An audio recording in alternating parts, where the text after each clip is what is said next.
రాష్ట్రం ఏర్పడక ముందు అంటే 1956కి ముందు ఆంధ్రప్రదేశ్ రాష్ట్రం ఏర్పడక ముందు అప్పటికే కట్టిన నిజాం సాగర్ లాంటి దిండి లాంటి అనేక మైనర్ ఇరిగేషన్ మరియు మీడియం ఇరిగేషన్ ప్రాజెక్టులు కింద తెలంగాణకున్న ఆయకట్టు 3000 ఎకరాలు.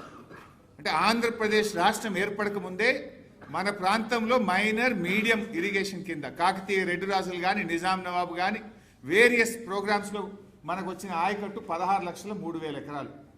సరే, ఉమ్మడి ఆంధ్రప్రదేశ్లో 1956 నుంచి 2004 వరకు మనకు వచ్చిన ఆయకట్టు 36 లక్షల ఎకరాలు.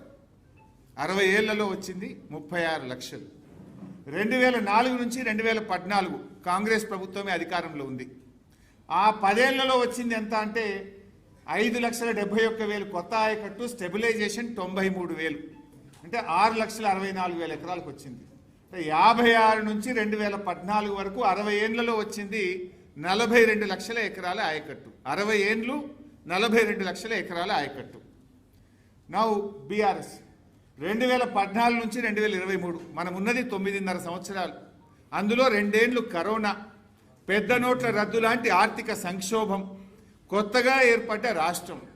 అయినా 9.5 ఏళ్లలో బీఆర్ఎస్ సాధించిన ఆయకట్టు 31,50,000 ఎకరాల స్టెబిలైజేషన్, 17,24,000 ఎకరాల కొత్త ఆయకట్టు, మొత్తం 9.5 ఏళ్లలో 48,74,000 ఎకరాల ఆయకట్టును సాధించింది బీఆర్ఎస్ ప్రభుత్వం, కేసీఆర్ గారి నాయకత్వం.